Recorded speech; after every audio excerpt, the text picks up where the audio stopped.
I loved just lying in bed on Sunday mornings. I enjoyed watching the New Orleans dawn slowly begin to rise above the horizon and filter through our window. Of course, the fact that the early morning light was gradually revealing the woman sleeping next to me greatly affected my mood. She was lying down, but I knew that she was not sleeping. I heard her soft, light breathing. I smiled, realizing that we were watching the same sunrise. I looked at my wife's long, slender body. Her 68 kilograms barely gave her 182-centimeter tall figure a healthy look.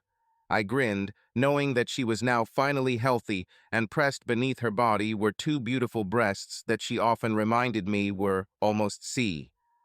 When I met her, she weighed no more than 59 kilograms, and they were barely A. "I love you, bigot," I said, referring to one of her few cherished childhood memories. Her mother called her Dilda. She sighed, and I could barely hear her quiet words. "I love you too, sweetie, please, please don't ever leave me." I looked at her scars. My beautiful angel survived a nightmare that tried to break her spirit. This was successful for a time, but over the past 8 years, she has slowly rebuilt her life. Jordan still struggled with self-esteem, but every month she became stronger and more confident in herself. "Every dream lost," I whispered in her ear, and she sighed softly, recognizing the song, "Bring me to where you are." We all have life-changing events in our past. Fate throws all kinds of turns, descents, and holes on our life's path. I think how we deal with these times determines what our lives will be like. Even with her weaknesses and vulnerabilities, my wife had incredible inner strength that was rivaled only by her passion. It was this strength that saved me in moments of weakness. She brought me back to life. I was in awe of how my wife overcome her past. I wish I could say I handled mine, but I didn't. I let my worst times push me over the edge and drown me in a bottle of tequila. What brought me there? It's simple. It was a betrayal by those closest to me, including my ex-wife, Brittany. We got married too young. I think this can be considered an excuse. There were many other factors, but mostly we were just too immature, too stupid, and confused lust with love. Well, at least one of us for sure. I was living in Texas at the time. I can't say much about my upbringing. My family consisted of an aunt and uncle who raised me as one of their children along with 5 cousins on a ranch in West Texas. I can't complain too much since I was lucky enough to not end up in the foster care system. My mother got pregnant by some guy and then abandoned me on her sister's ranch when I was 2 years old. I didn't see her again. My aunt and uncle are good people, but I never fit in with them. Living on a ranch in the middle of nowhere was truly like living on another planet. I ran away when I went to college. Unfortunately, after that I had little contact with my relatives. It was in college that I met Britt at an after-game party. She was in her 3rd year and I was in my 2nd, and our soccer team had just beaten some little-known school. It was as good an excuse for a party as any at the time. The draft beer party was held in a big old house off campus where a lot of girls lived. My roommate got an invite, and I just went with him. I was the driver because he was going to meet a girl at a party and go to her after it. I fell in love with Brittany at first sight. She was the kind of girl who looked stunning when she was dressed up. However, at that moment she was not as beautiful as usual. When I first saw her, she looked like she had been partying non-stop for days. But even with her hair tousled and eyes bloodshot, she looked sexy in her skinny jeans and top. She had a pretty round face framed by bleached curls and a great figure. I felt a spark across the room when our eyes met. After an excruciating and downright funny 30 seconds, she finally got to me. She looked into my eyes with her big, green, fuzzy eyes and changed my life with just 2 words. "Do you want to have sex?" she said. Using all my knowledge of the English language, I gave her my most romantic phrase. Yeah. I'm pretty smart, contrary to what a lot of people think, but I drank too. Britt took my hand and led me upstairs. She led us to one of the bedrooms and opened the door. There was a girl inside with some guy. Britt burst into the room. "What the hell?" Britt screamed, leaning on the door. "Hey, get a room," the girl shouted back. "This is my room, bitch," Britt muttered drunkenly. "And I think it's my ex, Bobby." "Oh shit, Britt," the guy groaned. "Crap, that's why this room seemed so familiar." Britt pulled me into the hallway and slammed the door. "Assholes," she screamed at the door. Turning to me, she tried to focus her gaze on my eyes. "Do you have your own place?" "Apartment," I answered, grinning. Britt gave me a killer smile and turned back to Anna. "I'm going to Brad's apartment, and I'm going to have sex with him." Anna, looking at me drunkenly, remarked, "Okay, guy, give me your license here." I was puzzled, but slowly pulled out my driver's license. "Show me," Anna ordered. I showed her how she took something out of her purse. When she pulled out her cell phone, I realized what she was going to do. She took several pictures of my license. "Okay, Brad Marshall, you take care of our girl. Remember," she said slowly, "we know where you live." Britt screamed with delight, grabbed my hand, and dragged me to the front door. "Don't wait for me, Mom," she shouted over her shoulder. "Mother?" I asked in surprise. "Yeah," Britt laughed. "She looks after me and nags me about what I should do." If I didn't think Britt was serious before we got to my apartment, she proved me wrong. Luckily, we made it to my apartment. We burst into my apartment. Then she vomited. Then, as if things couldn't get any better, Britt passed out. She collapsed forward like a rag doll. Having barely reached the bathroom, I managed to start vomiting. I spent the next few minutes worshiping the porcelain god. When there was nothing left to leave on the altar, I returned to the living room. I was amazed. Standing in front of me was a blonde covered in vomit. I was sure that this was one of Dante's circles of hell. With great effort and repeated retching, I carried Britt into the shower and stood under the water with her. I washed her. I finally got Britt into my bed and went back to try and tidy up the couch. I took her clothes and put them in a garbage bag, then threw them in the utility room. I thought about taking them to the laundry, but by then I was exhausted. I did everything I could with the sofa, but the slight smell still remained, and that sealed its fate. My flatmate and I were soon to replace it with a new used sofa. Exhausted, I collapsed into my roommate's bed. Sunday morning came much earlier than I expected. I woke up to the sound of two girls arguing in my living room. I hardly opened my eyes and saw that the clock was 7:16 a.m. Who the hell is fighting this early on the weekend? I dragged myself out of bed and trudged into the room to find Britt crying and Anna clearly furious. "Bastard, where are her clothes?" Anna shouted. "I've heard of guys who keep panties as souvenirs, but all their clothes. You really are some kind of weirdo, aren't you?" I was stunned. I was still trying to wake up. Britt came up to me, wiping tears from her face. I noticed that she was wearing different clothes, and, vaguely remembering, I realized that Anna had brought them. "Bastard," Britt cried. "How could you do this to me?" "What? I'm okay." Before I could finish my sentence, I felt her slap me hard. "You son of a bitch. I'll go to the police and accuse you of doing this without my consent on a date." I was absolutely stunned as I watched them run out of my apartment, slamming the door. Within a few minutes, I began to seethe with anger. I got dressed and drove back to Britt's house. I made sure to take with me what I needed before entering the snake's den. When I arrived, I was greeted by one of the girls who lived there. "She doesn't want to talk to you, asshole," she said scornfully. "Well, she better talk to me if she doesn't want this case to spread not only across campus, but also end up in court. And I assure you, she will come out of this case like the drunken woman of easy virtue that she is. I wonder what her mom and dad will say to her." The look of shock on the girl's face told me that I had made an impression. She told me to wait and quickly disappeared into the house. A moment later, she returned and led me into the dining room. The house looked like it had come out of a disaster, with reminders of last night's party scattered everywhere. Sitting at the dining table were Britt Anna, the girl who answered the door, and two other girls who I assumed were their housemates. All five women looked at me with hatred, as if I had farted loudly in church. "You have the nerve to come here," Anna grumbled. "Shut up, bitch," I answered sharply, which clearly shocked her. You came to my house and accused me of this woman of easy virtue sitting next to you. I came here to tell you that this rumor must stop immediately. If not, I will make life like hell for all of you. I will publicly sue you all for libel. Then I will go to each of your boyfriends and find everyone you spent the night with and make sure everyone, including your families, knows about all the dirty, nasty details.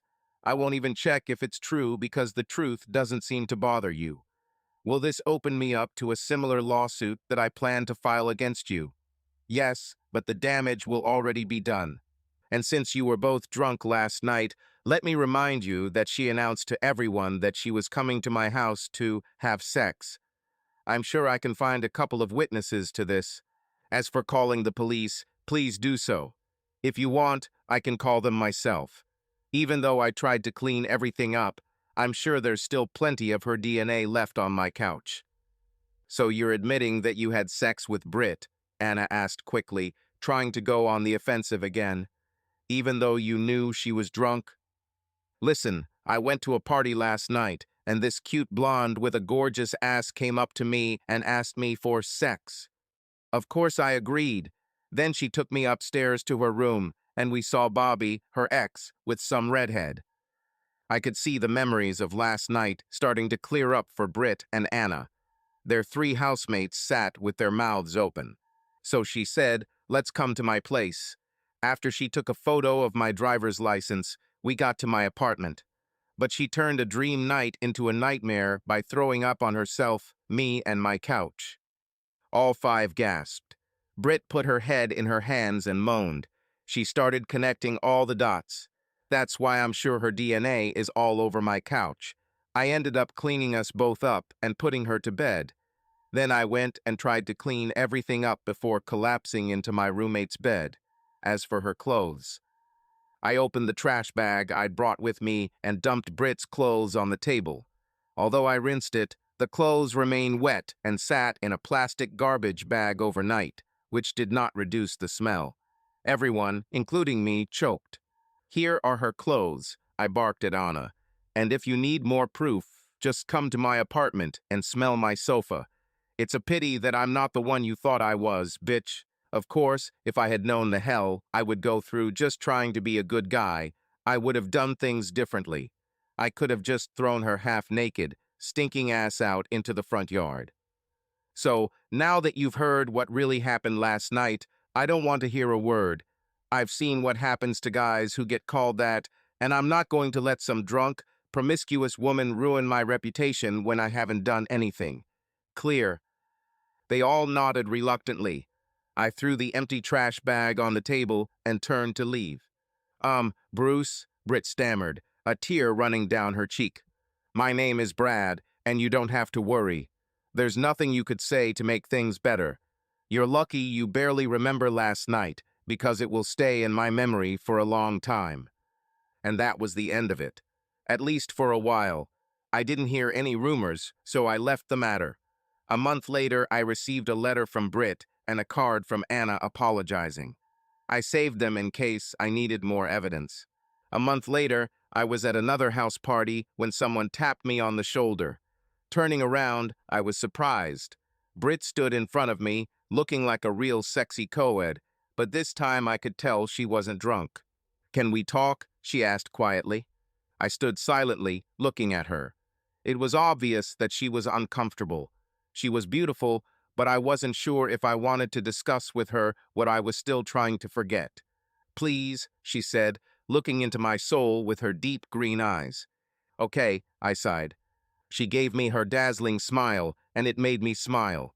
She led me to the backyard, and we found a couple of chairs to sit on. I think the lights on the terrace were turned off because it was dark. The only light came from the house, so where we sat was in the shadows. The darkness helped hide her distracting beauty, and I relaxed. She was silent for several minutes before she spoke. "I'm not a woman of easy virtue," she said in a trembling voice. I could tell she was trying not to cry. "Listen," I began, hoping to end the conversation before it really began. A lot of things were said. "No," she exclaimed loudly. "I mean, yes, a lot of things have been said, but no, I'm really not what you think. What happened that night is not normal for me. I saw Bobby with that redhead earlier, and I got angry, trying to prove to everyone, including myself, that I had gotten over it. Sorry, I said quietly. I didn't know you still had feelings for him. I wish I could say that I wouldn't have taken you home if I had known about this, but honestly, I can't say that. It's rare for a beautiful girl to rush into my arms. I heard her grin, then softly laughed. Well, like I said, I don't usually get that drunk, and I certainly don't act like that. I haven't been this stupid since my first semester of freshman year. As for my attachment to my ex, I don't think it's likely it was more out of pride. He showed up at my house trying to throw our breakup in my face. I acted more out of anger than resentment. We sat in silence for several minutes before I heard her chuckle softly. So, you think I have a nice ass? She teased. Brittany, you know it yourself. You're not stupid. You're very aware of what you look like and the effect it has on most guys. Yes, some guys are simple, I heard her smile. But right now, I'm only interested in the impact I have on one guy. I froze, wondering if she was playing with me. Then I wondered if I really cared. Who is this guy, and does he want to be your next victim? I heard her get up and walk out into the light. She looked amazing. I was sure there were prettier and sexier girls on campus, but at that moment I couldn't remember any. Well, she said, smiling, as far as being a victim is concerned, that's entirely up to him. However, I hope he sees this as a reward for taking care of me when I was vulnerable. Or he may view it as my sincere attempt to apologize for the way I reacted the next morning. I am Brittany. Brad, call me Britt, and I want you to take me back to your apartment where I can thank you properly. Even in the low light, she seemed to notice my less than happy reaction. Wow, she said quietly. Refusal. Sorry, Britt, I said softly, then chuckled. Although I doubt this happens to you often, next time try not to turn guys into criminals. She winced. No, she said quietly. It was the first and only time. So, you see, I explained calmly, I'm more than a little wary about what will happen if I take you back to my apartment. Is this some kind of revenge or a setup?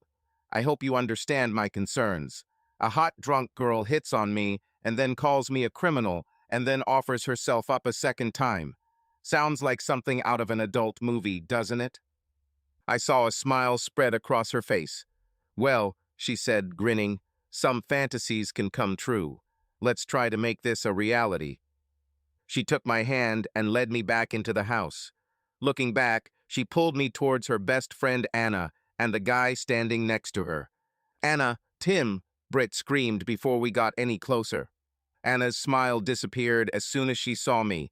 I thought she whispered, "Oh shit." I was sure of it when we arrived. "Oh shit," Anna said, looking at Britt. "You're really going to do this, aren't you?"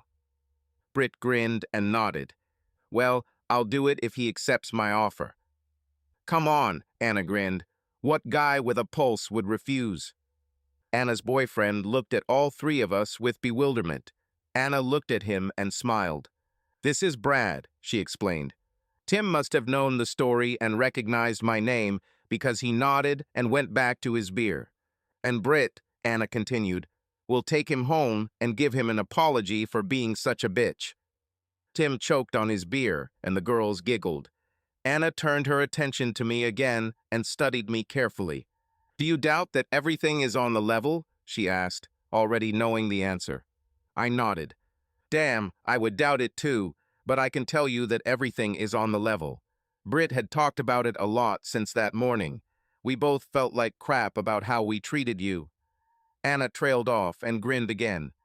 But don't fantasize about the three of us. I'm not that sorry, and these breasts are reserved for my boyfriend. So they're mine, Tim asked with a smile.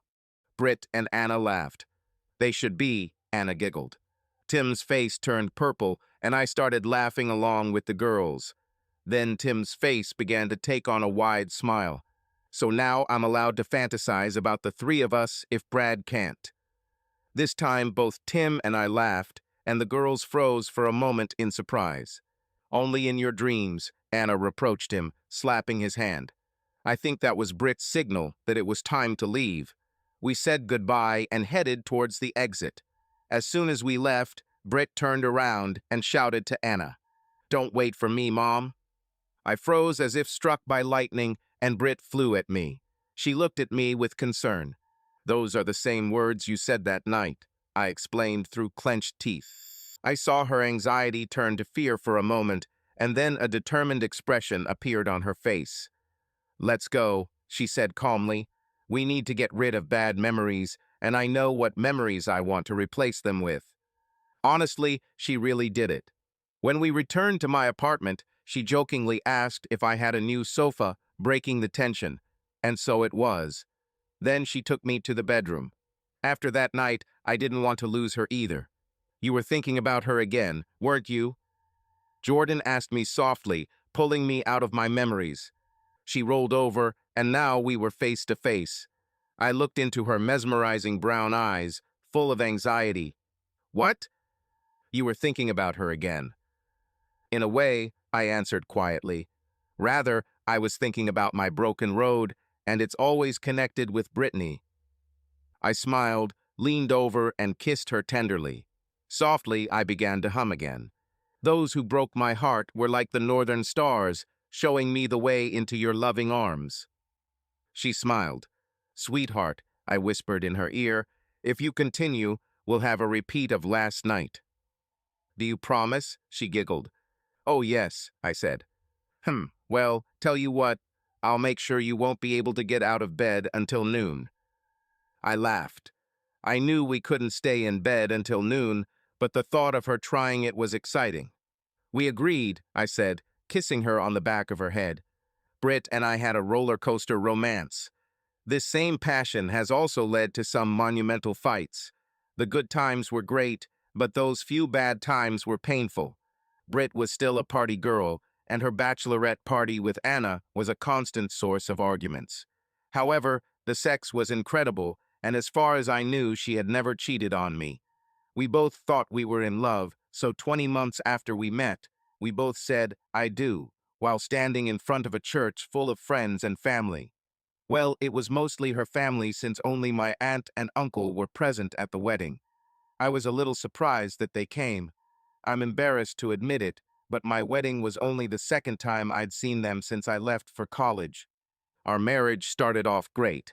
Britt graduated and got a job locally, and I finished my final year and got my degree. Anna and Tim got married and moved to Dallas. A year later, I graduated and got a job at the same company as Tim. A month later, Britt found a job in Dallas, and we moved into a house just 4 doors down from Anna and Tim.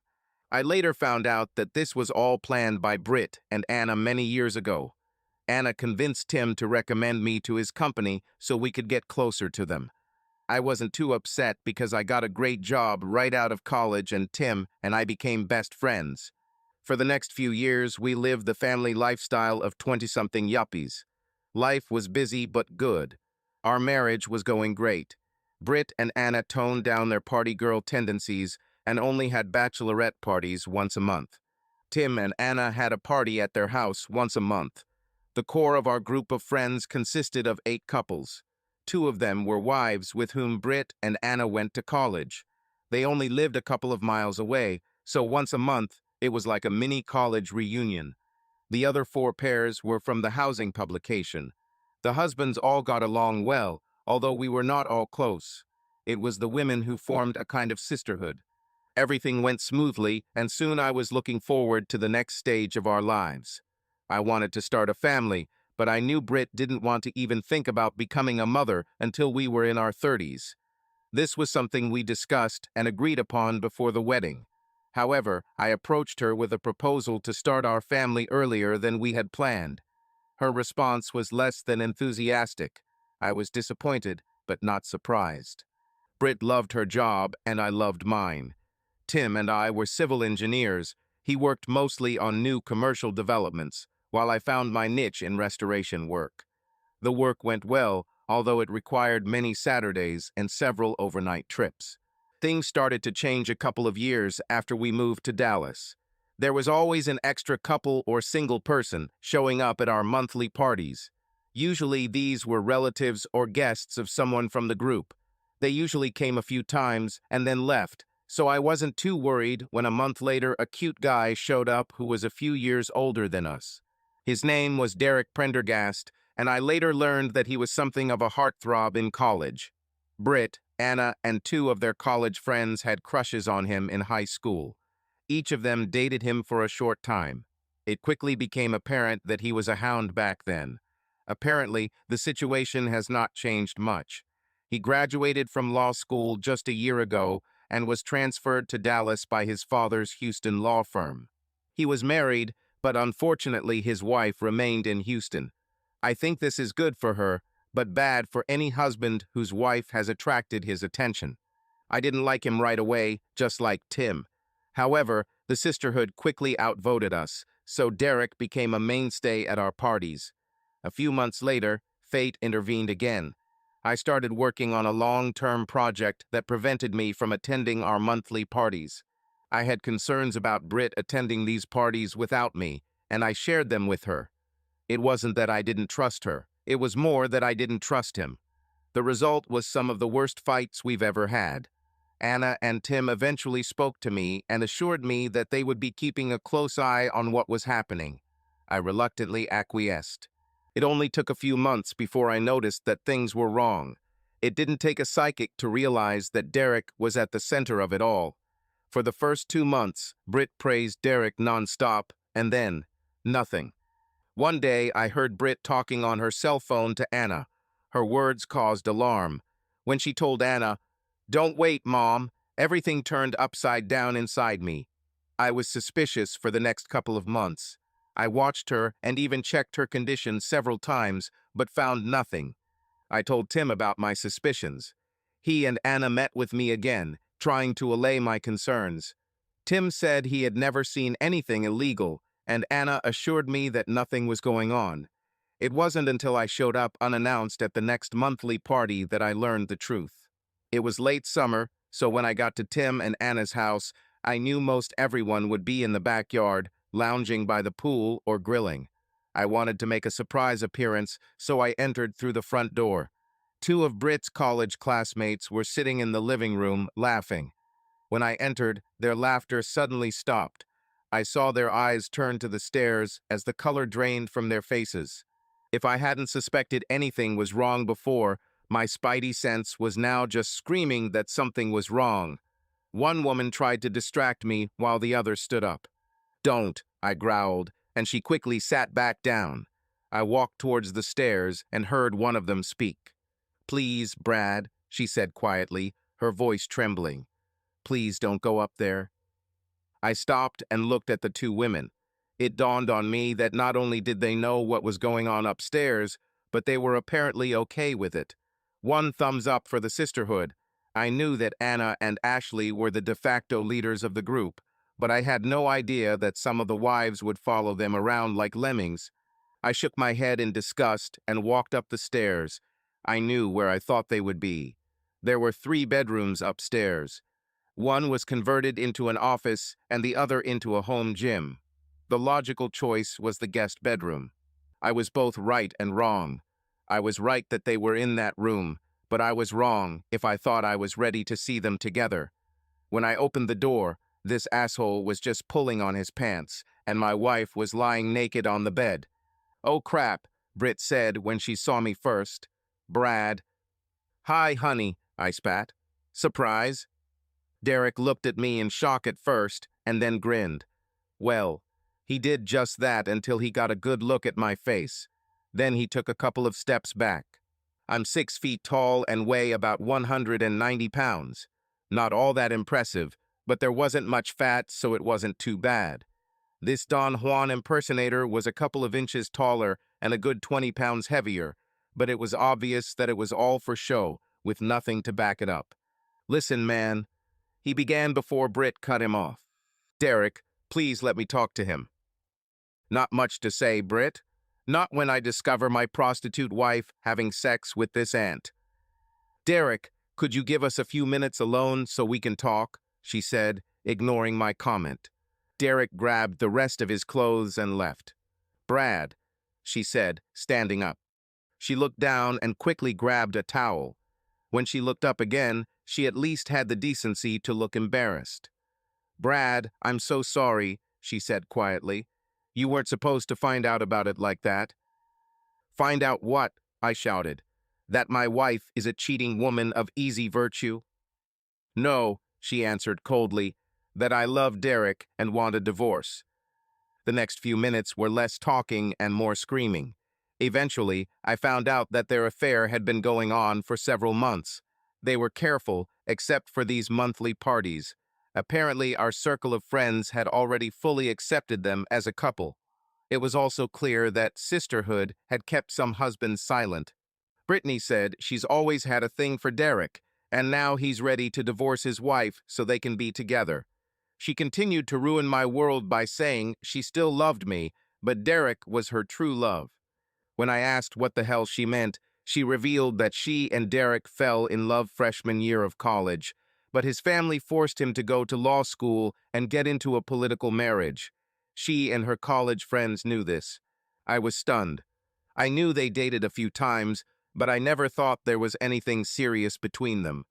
The consequences of what my soon-to-be ex-wife was saying began to gnaw at me from the inside. If what she said was true, then Anna and Tim knew what was going on.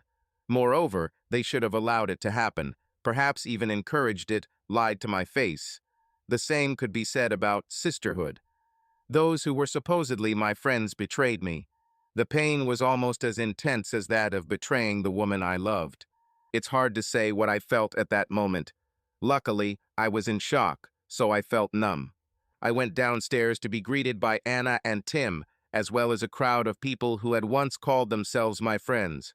I saw the emotions on their faces: embarrassment, shame, sadness, but worst of all was pity.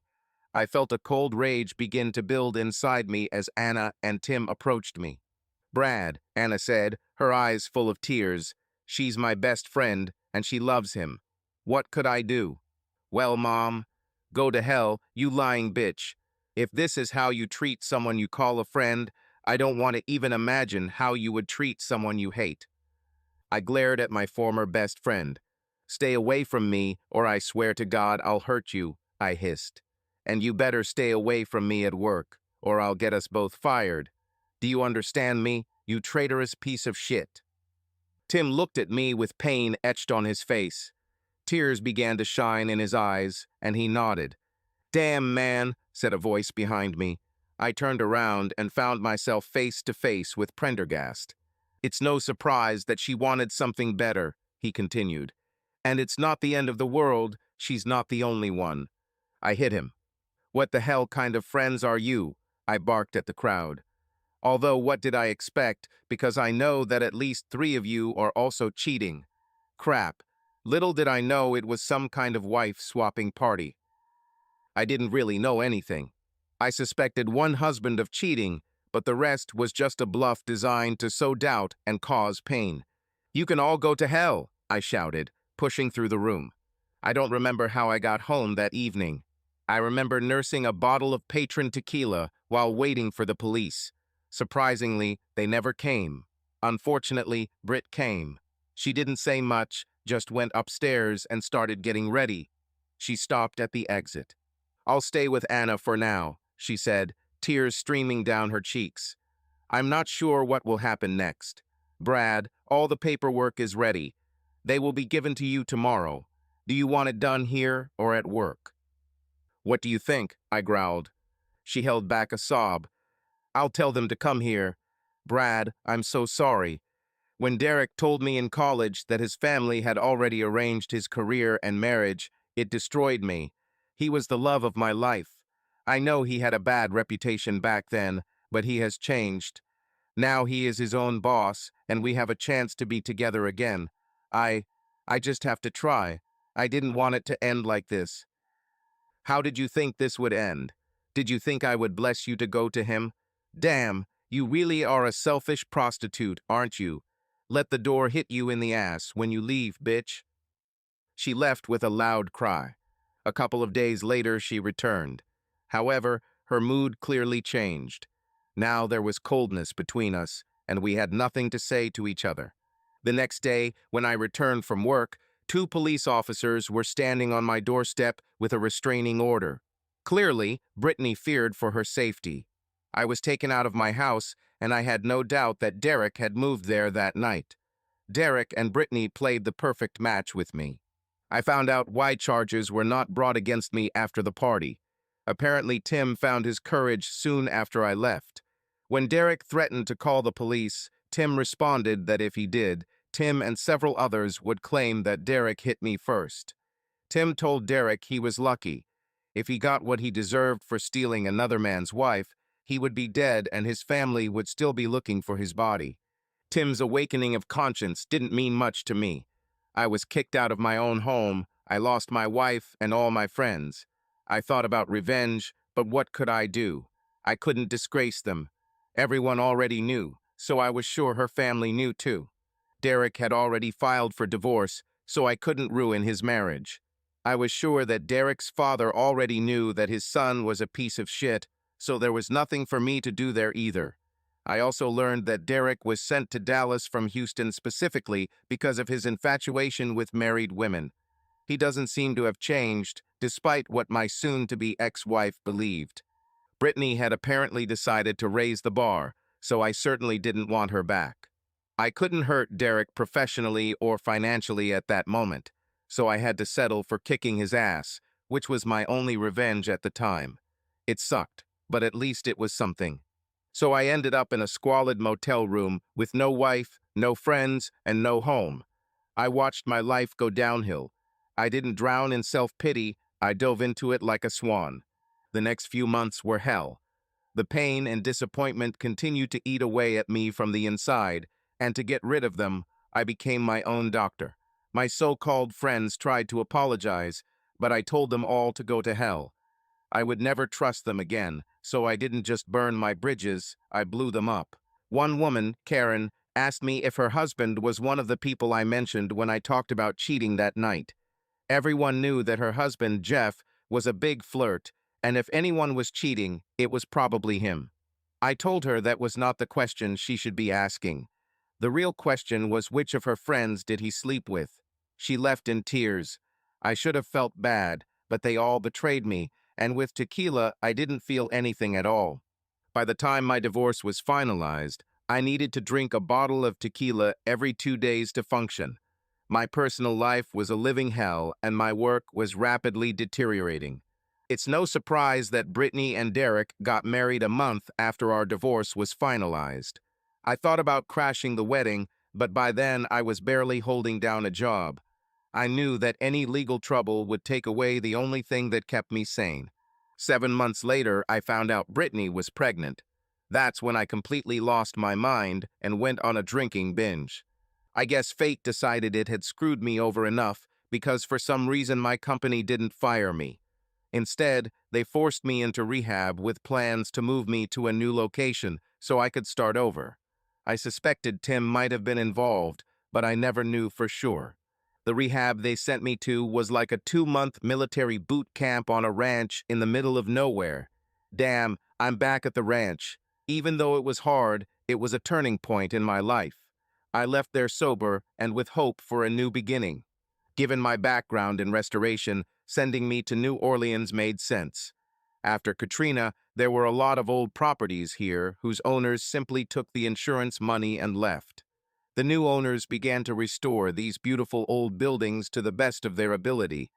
It was a slow healing process for the area, and it fit perfectly with my life. I lay there for a while until I felt her begin to tense up. I knew my wife was thinking about something, and it was upsetting her. After a few seconds, I realized exactly what it was about. "Would you do it again?" she whispered, barely audible to me. "Would you go through all that again just to find me again?" I pulled her to me and hugged her even tighter. I pressed myself against her hair and gently kissed the back of her head. "Yeah," I whispered, "I wouldn't like going through that again, but if I knew you'd be on the other end, I would have done it without a second thought." I could hardly breathe, waiting for her answer. She could be so passionate and loving, but she could also be melancholic and dark. I hoped that my love would shelter her and that she would not go down a dark path. When I heard her hold back a sob, I understood her answer. Jordan, I'm sorry, she said quietly. I'm so grateful that you would do this for me. But I don't think I could. I just couldn't. Darling, stop it. I know how much you love me. I would never expect that you. No one should have to go through what you went through. I'm just grateful that you are still capable of love. And I'm even more grateful that you can love me. I really love you. Her voice became stronger. I know. This is what keeps me sane most days. It keeps me sane. As I held her, I felt the tension leave her body. She began to relax again, took my hand and kissed it tenderly. While my wife was resting, I was able to gather my thoughts again. Thinking about her horrific past made me mentally scream in rage. I took a deep breath to calm myself so as not to scare my wife. She lived on the street for several years. She didn't like to talk about what happened to her at that time. Those memories were best left for the nightmares that sometimes plagued her. She started drinking and using illegal substances. She became addicted before being rescued by Stan, her ex-husband. Stan was a truck driver from New Orleans and picked her up at a truck stop near Kansas City. He was a big guy, standing 6'4" and weighing over 280 pounds 127 kilograms, although a good 60 pounds 27 kilograms of that was excess fat. He was her knight in shining armor, at least at first. Jordan told me that their marriage was good for the first year or so, and then it became a nightmare. They were both addicted to alcohol, and Stan was a vicious drunk. Jordan tried to use alcohol to alleviate the reality of her situation, but the family situation was getting worse. It all ended a few months before their third anniversary. One of Stan's friends, John, had his own tattoo studio a few blocks from Bourbon Street. He offered to give Jordan a tattoo for a small price if she would be a walking advertisement for his studio. Jordan was delighted, but Stan was not. He always suspected that John was trying to get Jordan into bed. Despite their toxic marriage, Jordan knew Stan loved her. He reluctantly agreed, but still wanted to discuss it after returning from his long-haul flight. He was heading to the West Coast and was expected to be gone for a couple of weeks. Unfortunately, being drunk, Jordan did not hear anything except his okay. When Stan returned, Jordan had been sitting topless for several hours, allowing John to create his masterpiece. The tattoo has already healed. Even being sober, Stan became furious. He accused her of sleeping with John and a few other things. If she had thought clearly, she would have left home that night. But she didn't think and didn't leave. The next night, a drunk and furious Stan caught her getting out of the shower. He had already visited John earlier that evening and beat him up. He hit her too. Stan packed his things and fled the state. I tried to focus on Jordan. I couldn't change her past, but I vowed to do everything I could to give her a good future. Stan was caught somewhere in Arizona. Because he crossed state lines, he received time in federal prison there. A couple of weeks later, John showed up on her doorstep. He could not work, and having no money, he had no place to live. Whether it was guilt or just fear of being alone, Jordan allowed him to move in with her. A month later, he was already sharing a bed with her. Apparently, Stan's suspicions about John weren't too far from the truth. Jordan and Stan were uninsured, so without his paycheck and with medical bills outstanding, Jordan was unable to pay her expenses. John saw the problem coming and left as soon as he could work. The bank soon repossessed Jordan's little house, and just over a year later, she found herself back on the brink of homelessness, sending her even deeper into the bottle. The older hippie couple Jordan worked for finally helped her. Jonas and Starr hired her shortly before her wedding to Stan. She worked in their art studio for 4 years, and they were practically like family to her. After she lost her home, they put her in a studio room and forced her to go to rehab. She had been clean and sober for 2 years when I met her at a meeting. This was the place where our paths crossed. When I first met Jordan, I was underwhelmed. Her dark brown curls reached her shoulders and were pulled back into a simple ponytail, and she wore a baseball cap to hide her face. She also wore very baggy clothes that hid her body. The few moments when clothes allowed a glimpse inside showed an anorexic figure. These things, combined with her aloof personality, actually conveyed the message: stay away from me. We went to the same meetings for about 2 months before I noticed her standing somewhere nearby. After that, I noticed that she usually chose a place nearby, not close enough to start a conversation, but still surrounded by me. I spoke with one of the women who had been attending the meetings for a long time, and she gave me basic information about Jordan. It didn't take a genius to figure out that she didn't trust men, so my desire to meet her came more out of curiosity than physical attraction. When I first approached her, I thought she would run away like a scared animal. Luckily, she didn't, but she didn't look me in the eyes for a long time when we were talking. When she finally looked up at me, my world changed. I don't think I fell in love with her at that moment, but I wanted to know. I needed to know more about her. One day, she missed a meeting, and I used that as an excuse to stop by the art studio and visit her. When I got there, I was amazed. In front of me was not the frightened rabbit I expected to see. I discovered a confident, outgoing young woman who, despite her thinness, was quite attractive. When she first saw me, I thought she was going to have a heart attack. I approached her and began to speak as calmly and softly as possible. She looked at me like I was a hunted animal. I apologized for coming to her work, but said that I had noticed her absence from the meeting the previous evening and was worried. It wasn't until I started asking questions about one of the pieces of art on display in the studio that she snapped out of her stupor. Slowly, she began to describe each job, and by the time we finished, she was completely back to herself. When she smiled brightly and laughed, I knew I was hooked. Dating Jordan was like walking through a minefield. I never knew what would remind her of her past. Gradually, I began to understand what topics were unpleasant to her, and I tried to avoid them. When our relationship became physical, I didn't know how she would react. She was understandably shy when she first let me see her body. She was painfully thin to the point where her bones were visible. However, it was the scars on her back that finally brought us closer together as a couple. I immediately realized how much she cared about me. She lowered her defenses, and in that moment I had the power to destroy her by simply rejecting her. This kind of trust broke down all my barriers. My fears and mistrust crumbled as I saw a damaged, fragile woman who showed incredible strength by overcoming her fears and allowing me to see what she was most ashamed of: herself. However, what happened that night was nothing less than a bringing together of souls. Jordan likes to say that it was that night that she stopped just loving me and became completely mine. I always correct her by saying that this was the night we stopped being Jordan and Brad and became us. We dated for a little over a year before I got up the courage to ask her to marry me.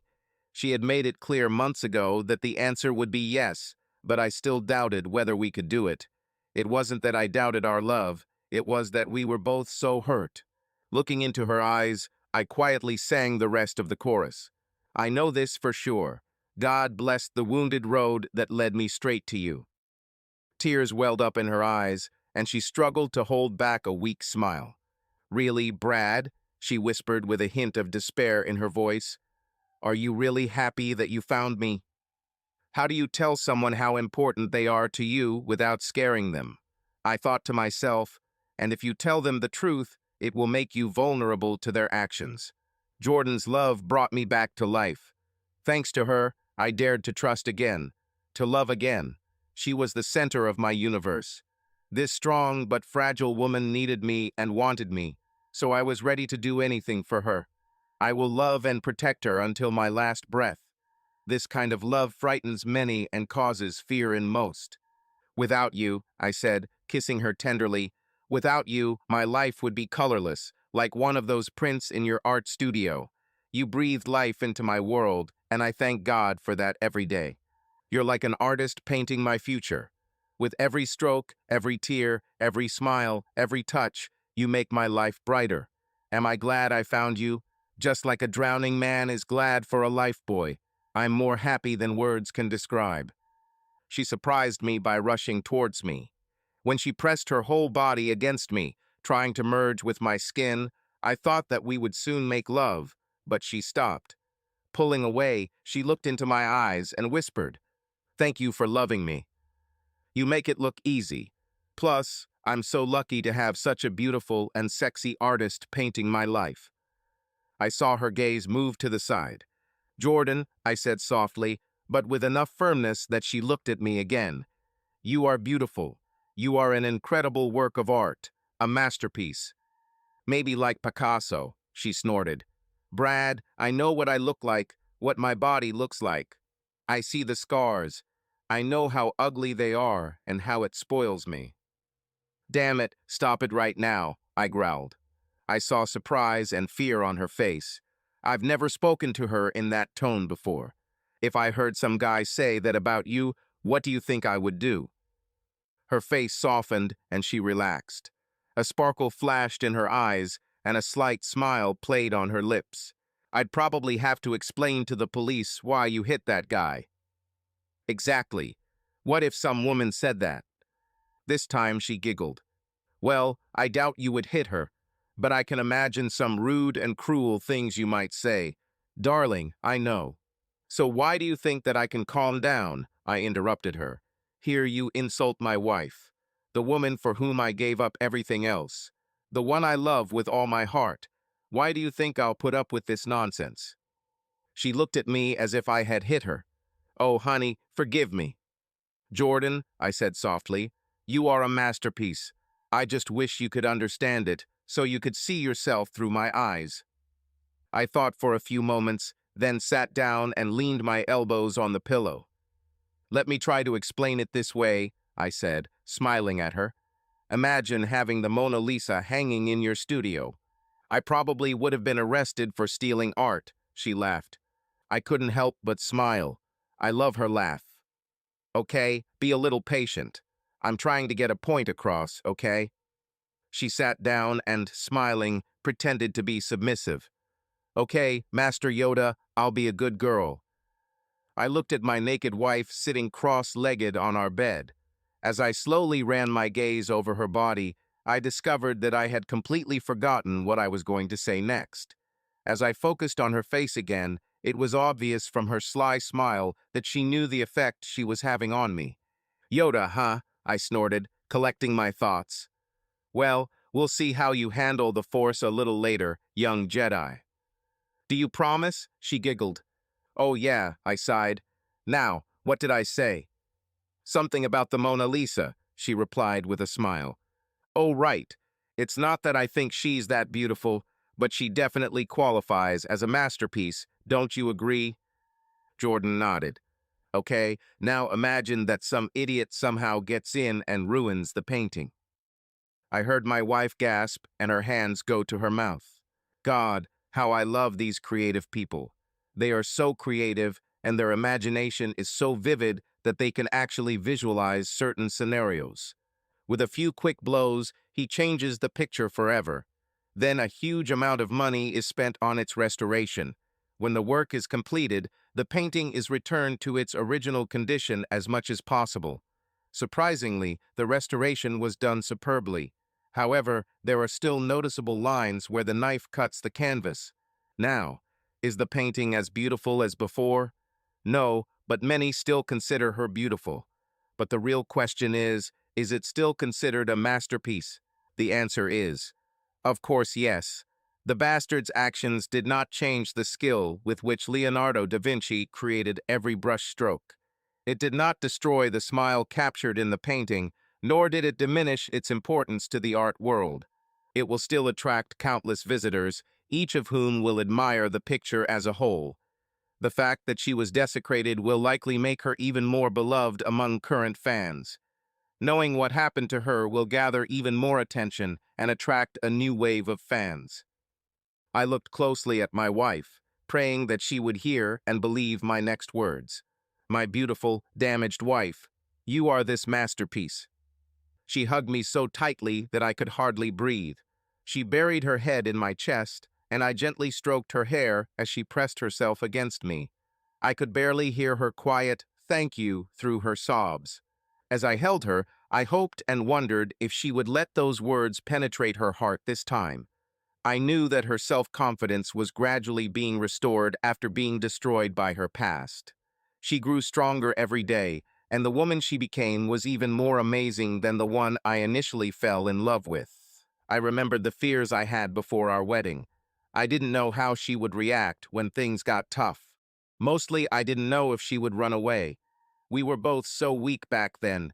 I didn't know if I could ever give her the love she needed and deserved because I was still too wounded. Fortunately, these questions are now distant memories that have already been answered. My biggest fear was that our past problems would come back to haunt us. These fears became reality just a couple of years after we got married.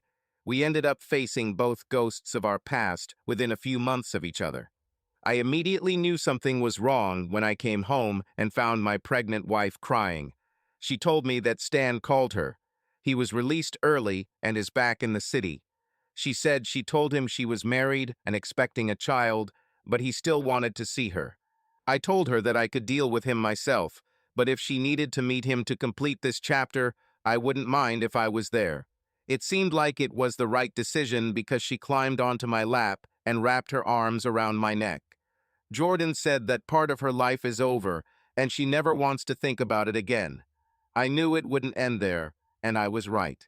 Stan decided to visit Jordan one evening when I was late at work. He came to our house, and there was a heated argument between them. We reported it, but it was a case of his word against hers, even with his past.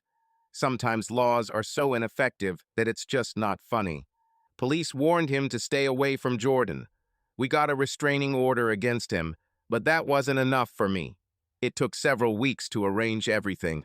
First, I hired a private investigator to find out something about Stan's recent prison stay, namely who he shared a cell with and how that person felt about Stan being released.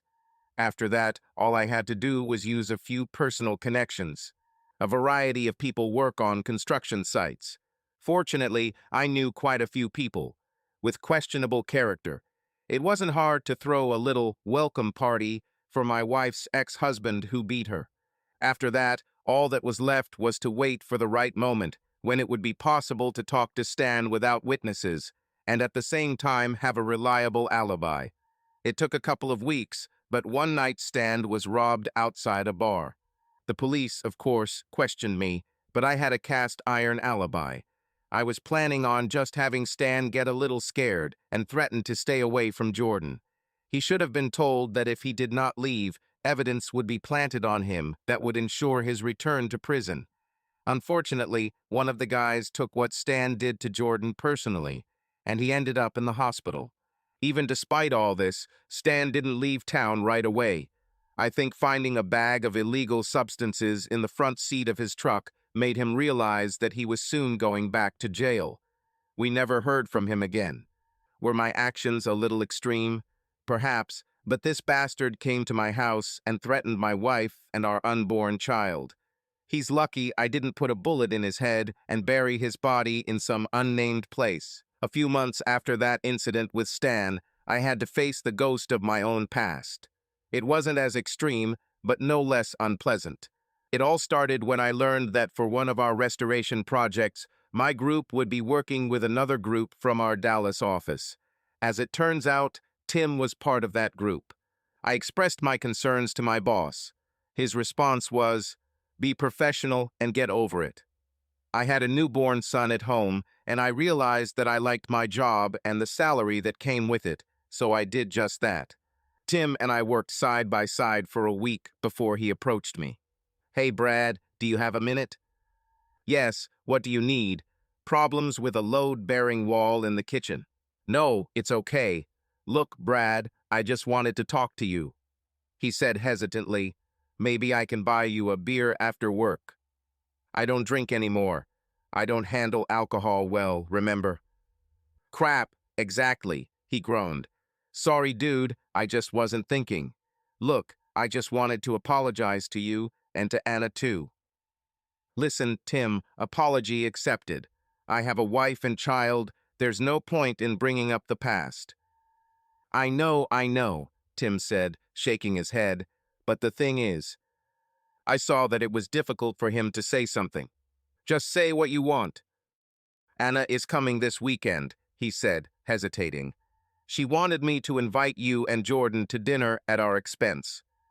I saw how awkward he was and easily read the anger on my face. Tim, we are no longer friends and never will be. The thought of introducing my wife to you too literally makes me nauseous. Tim lowered his head and sighed. I understand, but I should have asked. For what? Well, because what happened then seriously affected our marriage. Brittany's betrayal, Anna helping her, and my silence, we all lied to you, and we all had the guilt. This weekend could be a chance to acknowledge what we've done and apologize. It won't fix everything, but it will at least be a start. I studied him carefully. We were friends in Dallas, and I could tell there was something more behind it. And he looked away from me and sighed heavily. His body slumped slightly, as if preparing for the final blow. Brittany is coming with her. I was shocked and just stared at him. Brad, he said softly, they just want to apologize. Just think about it and give me your answer tomorrow.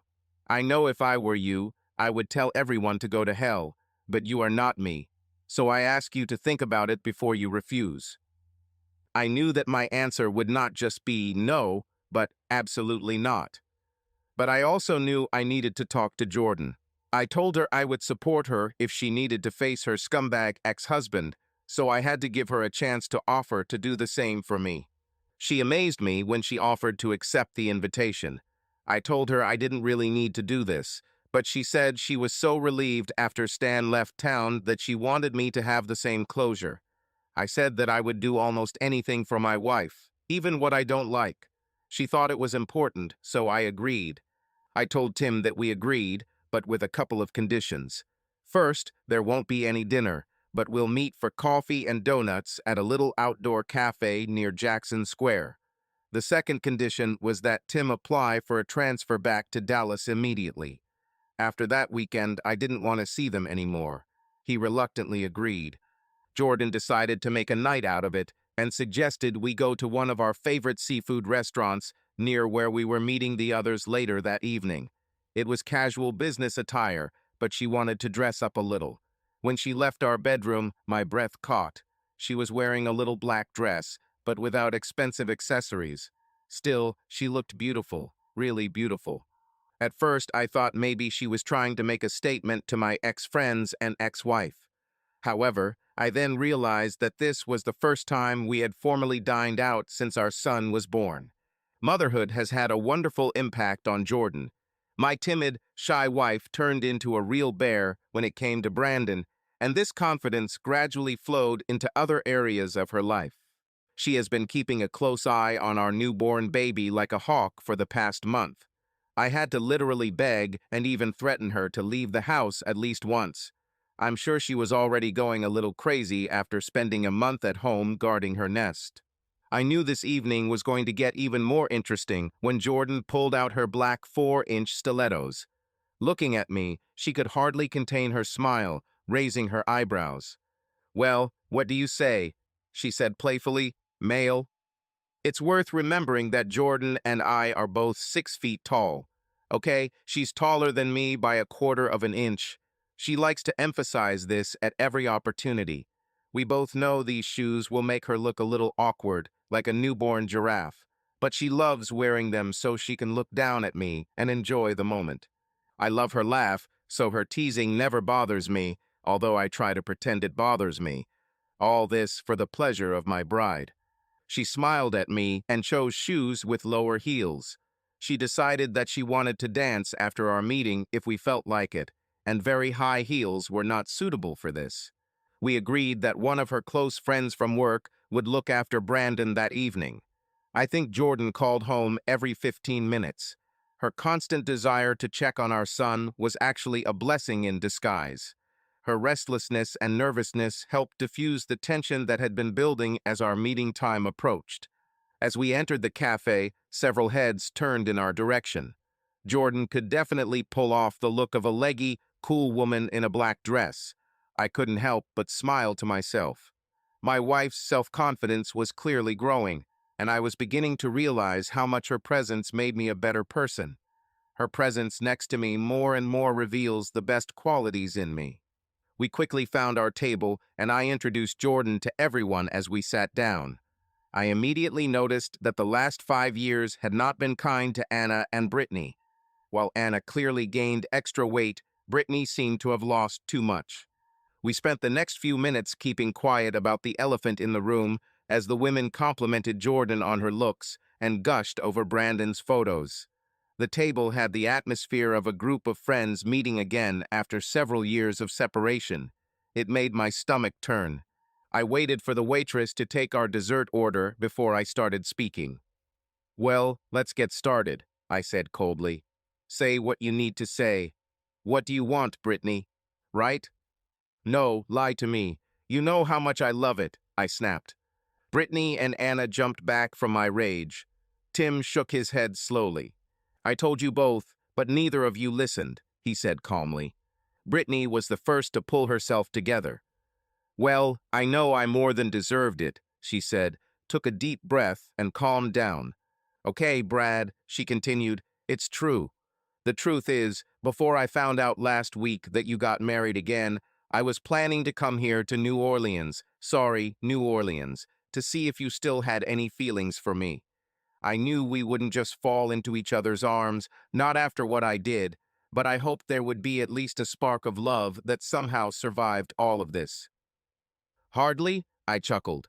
"All the good feelings I had for you disappeared when I heard that you were pregnant with that bastard's child. What have you done? Left the baby with Derek while she went looking for her next victim. And by the way, here they pronounce New Orleans. You really don't know, do you?" she said, ignoring my language lesson. "Tim said that you stopped communicating with him, but I thought that one of our mutual friends would have told you." "Circle of friends?" I snorted. "They definitely weren't my friends. If you don't remember, this whole circle of bastards had your back, especially that bitch sitting next to you." I saw the blood drain from Anna's face, and my words hit her painfully. She reached out and squeezed Tim's hand. "And then they had the nerve to call me their friend, but they didn't want to interfere between us. But that didn't stop them from warmly welcoming the bastard Prendergast, did it? Heck, I was replaced before I even knew I was kicked off the island. I didn't have anyone, Brittany. My aunt and uncle were isolated, still living on their ranch in West Texas. I lost all my friends, including my so-called best friend, and the woman I hoped to spend the rest of my life with. The same wife who exchanged me for another man, and eventually gave him what I begged her for, a family. I was already so miserable that I started drinking before our divorce was finalized. And then I got even lower when I found out that you and Derek were going to get married so soon after our divorce. And then another good news. Surprise, Britt is pregnant. This news brought me to the brink. Things got so bad that I almost lost my job. Do you want to guess who came to my aid? My company. They sent me to rehab and then transferred me here so I could start over. How funny is that, isn't it? My company turned out to be more faithful to me than those who called themselves my friends or those who said they loved me. By this time, all three women at the table were in tears, but only one of them was holding my hand. She was the only one I would ever let near me again. "I'm so sorry, Brad," Brittany said quietly, wiping tears from her face. "I knew I hurt you, but I didn't know how much. I'm sorry. I know it's not enough, but it's all I have." That's when our poor waitress brought us desserts. Her face showed disgust, as if she had stepped in dog shit.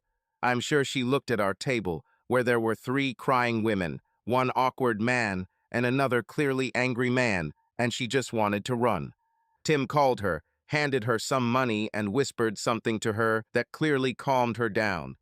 A few seconds later, she left our donuts and fresh coffee on the table and disappeared. "Brad," Brittany said, gathering her strength, "if you were hoping we'd all pay for what we did to you, well, you got yours. Karma really is a bitch. I guess you didn't know, since you don't talk to us anymore, what happened after that party. Karen ended up divorcing Jeff." "You can't blame me for this," I said loudly. "If he couldn't be faithful, she should have divorced him." Well, Brittany continued, he couldn't, so she did it. She also started accusing most of us of sleeping with him. All the drama, the embarrassment of my affair with Derek and Anna and Tim's situation led to our monthly parties being canceled. Anna and Tim's situation, I asked, realizing that I had just taken the bait and was drawn into the conversation. Brittany smiled slightly. Yes, Anna and Tim separated for a few months then. I looked at Anna and saw her eyes begin to fill with tears again. A quick glance at Tim confirmed Brittany's words. It looks like they're back in their old role, now, where he does whatever she wants, no matter the consequences. Anna was about to say something, but I interrupted her. If it weren't for that, we wouldn't be here today. Brad, Anna said softly, although it may seem like it, a lot has changed in our marriage. Some changes were for the better and strengthened our marriage, but in other areas the wounds had not yet fully healed. That's why we are here today. What we did, we are so ashamed. We just wanted to tell you how sorry we are. No, there's more to it than just that. I needed to tell you how sorry I am that I handed over your trust. When everything was revealed at that party, I felt sick from what I saw. My actions were unforgivable. I made my husband choose me over his best friend, even though I knew what we were doing was wrong. My actions tore us apart. Tim moved out of the house for 2 months. It could have been longer, but when we found out I was pregnant, he came home. Congratulations, I said coldly. Do you know who the father is?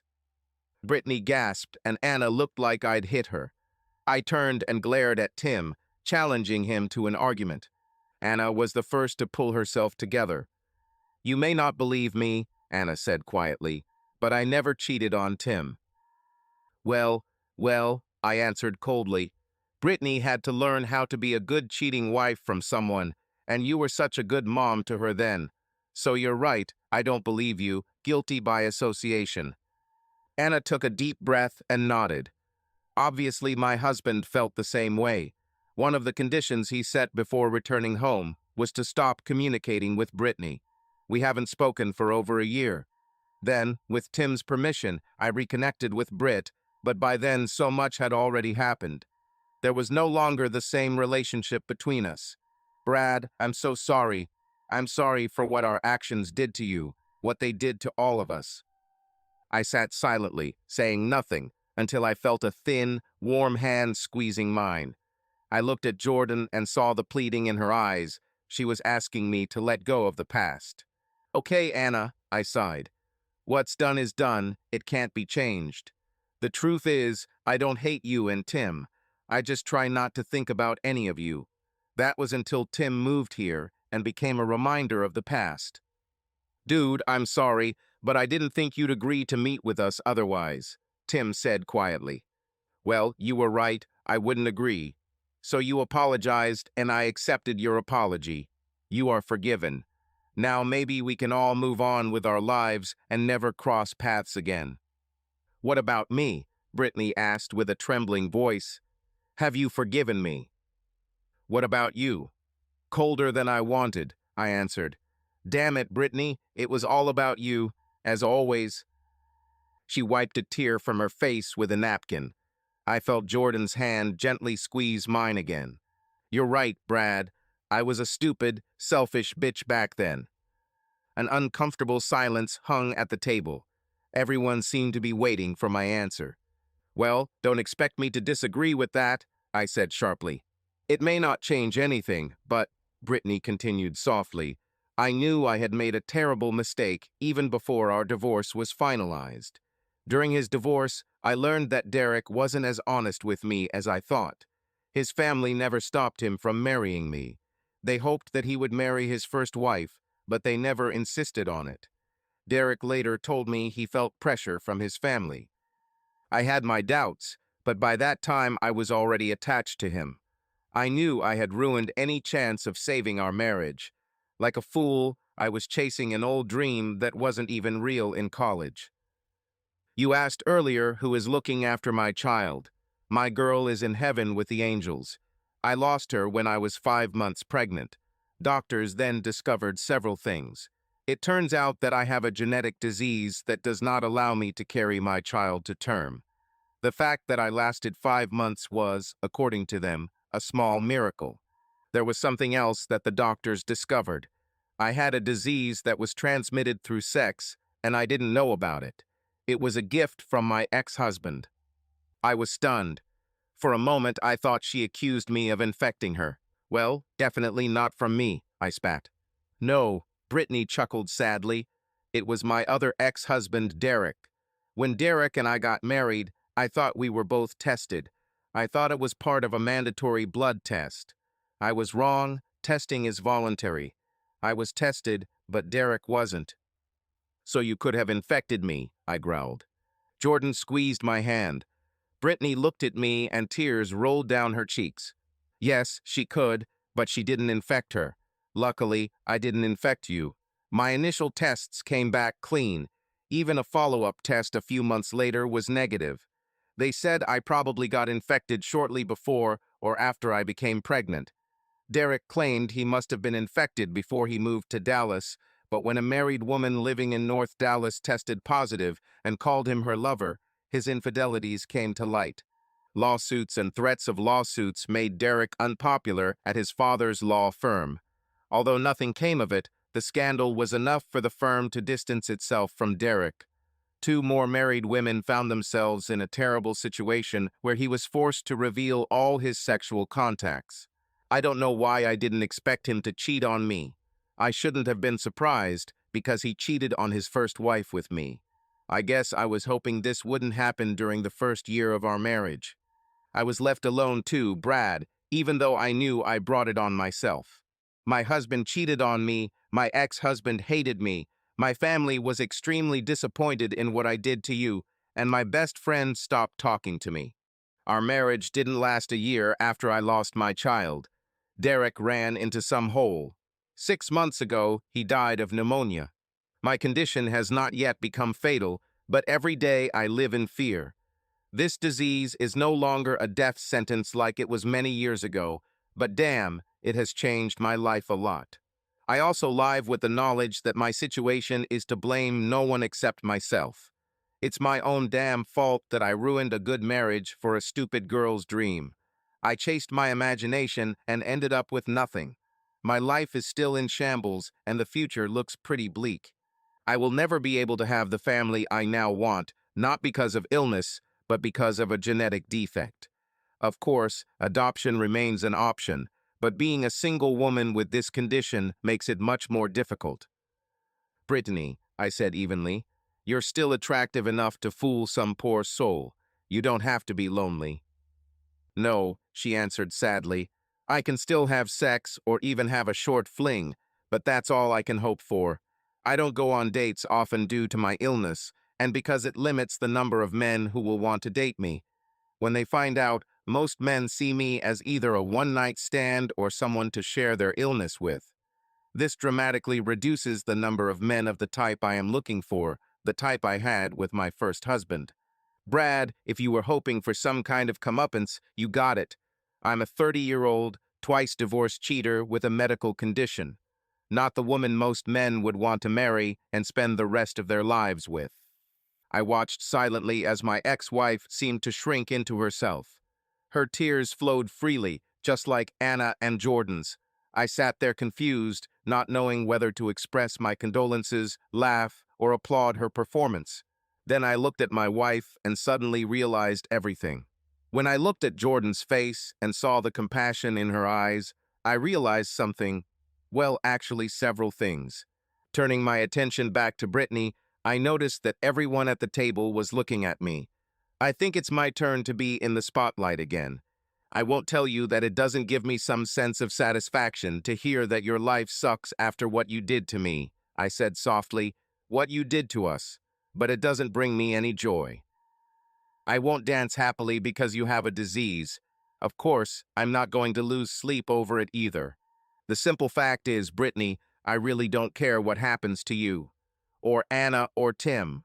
When Jordan came into my life, my past went back where it belonged, behind me. I rarely think about any of you anymore. Now I have an incredible wife who represents my whole world. She recently joined our world by giving me a son. She is my future. She walks next to me in everything I think and do. She watches and watches my back. She truly is everything to me. Just so you know, Jordan has a past that makes mine seem like a fairy tale. She not only survived it, but also overcame it. Separately, we are two damaged people, but together, we are whole again. The truth is that our love depends largely on each other. Hopefully, the few good aspects of this condition will outweigh the many bad ones, because it was her intense desire for me that helped me calm my demons. I saw how she conquered her deep feelings, mistrust and fear of men with her irresistible need and love for me. It was her strength that helped me do what I never thought I could do again, believe me. I found that her need for me was matched only by my strong desire for her to need me. Is it harmful to health? Probably, but for two recovering addicts, it's a lifesaver. So when the sexiest, most beautiful girl I've ever met admitted that she had a crush on me, I said, looking at Jordan. She chuckled, although her eyes were still filled with tears. I smiled at her and continued. If only you could see how much she loves me, maybe you'd understand, I said, stealing a line from one of our favorite songs. I turned my attention back to Brittany. With a girl like her in my life now, why would I spend a moment more than necessary thinking about the nightmare you put me through? You've said everything you wanted. Now it's my turn. You are all forgiven. Now just leave. Great life or shitty life, I don't care. As long as you're never part of my life again, I'm fine. I smiled to myself, remembering how my little rant basically ended the party.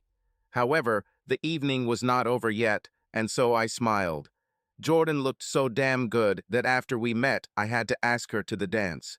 It's not like we danced for very long. She wrapped her arms around my neck and casually played with my hair while looking into my eyes. That night, we barely made it home. That night was one of the best I've ever experienced. Damn, what good memories.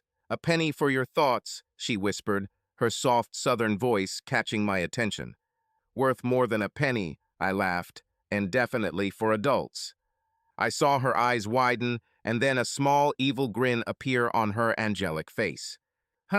Maybe we could work out a payment plan. Oh, I'm sure we'll figure something out. I heard muffled voices outside our bedroom door. Mother, came the muffled voice of our 5-year-old Brandon. Talk about a natural mood killer. My beautiful, sexy wife giggled. Then she sat down, smiling from ear to ear. Yes, baby, she said, laughing at the look of disappointment written on my face. Can Caleb and I get up and watch cartoons? She looked at her watch and smiled. We both knew that if it had been a weekday, neither Brandon nor his 3-year-old brother would have woken up.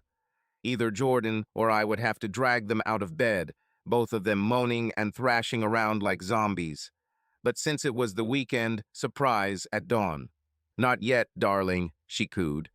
Why don't you and your brother crawl back into bed and read or color for a while? But Mom, both boys answered in unison. Boys, I said in my most authoritative, fatherly voice. What did your mother say? Jordan and I stifled our laughter when we heard 2 small pairs of feet run back into their room. My beautiful bride turned and looked deep into my eyes. In those brown eyes, I saw a healthy mixture of mischief and desire. This will give us some time, she said, smiling. Enough time to give you a little girl, I said, smiling. We did this last night. She laughed. Do you think the 3rd time will be the charm? Oh yeah, I said, grinning. Of course, I may be a little biased. Do you think so? She laughed. I love you, Jordan, I whispered to her. Her smile became even brighter. I know, darling, she laughed. Oh, how I know. Mommy, Daddy! A small voice sounded outside our bedroom door, interrupting our moment. Is it possible already? My beautiful wife buried her face in my chest and laughed. It was the sound I vowed to force her to make every day for the rest of her life. So, did I bring joy into her life every day? No, it worked most days, but not all. Let's be honest, we're both pretty complicated people. Between my rage, her fears, and the fact that fate sometimes puts a spoke in our wheels, there were days when I didn't really feel like laughing. Fortunately, there were few such bad days. Over the years, I have never been able to completely avoid meeting Tim. Our company headquarters is located in Dallas, so large corporate events are held there. Yes, I still work for the same company. They were faithful to me when I needed help, and now I try to be faithful to them. Of course, now that I've been named head of their Louisiana division with a salary to match, it's pretty easy to stay loyal. Tim and I are polite when we cross paths, but that's about it. About 5 years ago, Jordan and I went to Dallas for the weekend to attend a corporate awards banquet. My team received an award. At the reception, Tim and Anna approached us and invited us to dinner the next night. Although 15 years had passed since our last meeting, I was not eager to go. However, one look at Jordan made it clear that it was time to let go of the past, so we agreed. The evening passed in a friendly but wary manner. The conversation mainly concerned family, work, and the cities where we lived. Anna was still carrying a little extra weight, but she looked good. We learned that they had 2 children, a boy and a girl, about the same age as our sons. The only mention of Brittany was when Anna told us they grew apart when she became pregnant with her second child. She heard years later that Brittany had remarried, but that she eventually developed an illness and died. I hadn't thought about Brittany in years, so the news of her death didn't make me particularly emotional. This chapter of my life was closed a long time ago. Over time, Jordan blossomed and became a true force of nature in our community. My wife has become a local celebrity in both business and social circles. She took over the art studio when Jonas and Star retired and moved to Colorado. Jordan brought the same passion and love into the studio that she put into the kids and into me. Therefore, it is not surprising that the studio has become incredibly successful. But it was in the area of public service that she won the hearts of our city. 8 years ago, Jordan was invited to speak at a local conference. My beautiful 39-year-old wife appeared in jeans and a bikini top. Her scars shocked most of the audience, but her words shocked them even more. She spoke with confident courage and frankness as she described certain moments in her past. But it was when she compared herself to New Orleans that she captured their hearts forever.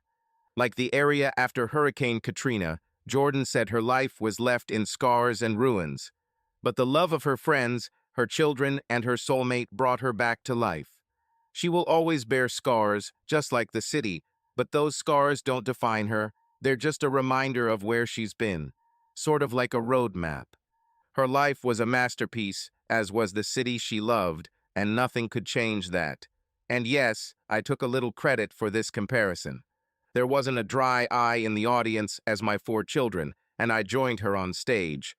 The applause was loud when she kissed each child on the forehead, but became deafening when she kissed me. I didn't hear the cheers or whistles for several minutes afterward. Yes, that's right, I said 4 children, and yes, I did give her a little girl. 2 to be exact, Marie and Julian. Now they are both teenagers, and it seems that they will grow up to be as tall and beautiful as their mother. By the way, Jordan and I are going to Caleb's high school graduation. Jordan and I's marriage has changed over time. As she became stronger, I relaxed my control and allowed her to blossom. She thanked me for this by loving me even more, although I didn't think that was possible. Our love has matured in many ways and seems to be woven into everything we do, although in other respects she has not changed. Today Jordan wears his favorite high heels and gives me a sly smile. Since the girls are staying the night with a friend, I have a feeling we won't be staying at the graduation reception.